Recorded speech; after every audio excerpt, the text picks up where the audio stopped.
ડીસાના મુખ્ય વેપારી મથક ગોલ્ડન માર્કેટમાં આવેલી એક સોનીની દુકાનમાં આજે સાંજે ભયાનક બ્લાસ્ટ થયો। આ ઘટનામાં બે વ્યક્તિઓ ગંભીર રીતે ઇજાગ્રસ્ત થયા છે। આ બ્લાસ્ટથી સમગ્ર વિસ્તારમાં અફરાતફરી મચી અને લોકોના ટોળેટોળા એકઠા થયા। આજે સાંજે ડીસાના ગોલ્ડન માર્કેટના ત્રીજા માળે આવેલી સોનીની દુકાનમાં અચાનક મોટો ધમાકો થયો। ધમાકાના અવાજથી આસપાસના વિસ્તારમાં ગભરાટ ફેલાયો। ધડાકા બાદ તુરંત જ આગ લાગી। સ્થાનિક લોકોએ તાત્કાલિક ફાયર બ્રિગેડને જાણ કરી, જે પગલે બે ફાયર ફાઇટરની ગાડીઓ ઘટના સ્થળે પહોંચીને આગને કાબૂમાં લીધી। આ દુર્ઘટનામાં ગંભીર રીતે ઇજાગ્રસ્ત થયેલા બે વ્યક્તિઓને તાત્કાલિક સારવાર માટે ડીસા સિવિલ હોસ્પિટલ ખસેડવામાં આવ્યા છે। તેમની હાલત નાજુક હોવાનું જાણવા મળ્યું છે। હાલમાં પોલીસ દ્વારા બ્લાસ્ટનું ચોક્કસ કારણ જાણવા માટે તપાસ ચાલી રહી છે।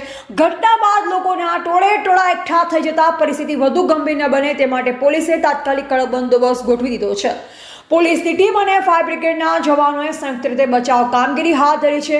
આ બ્લાસ્ટ પાછળનું કારણ હજુ સુધી સ્પષ્ટ થયું નથી, પરંતુ પ્રાથમિક અનુમાન મુજબ શોર્ટ સર્કિટ કે અન્ય કોઈ ટેકનિકલ ખામી હોઈ શકે છે। પોલીસની તપાસ બાદ જ સાચું કારણ જાણી શકાશે।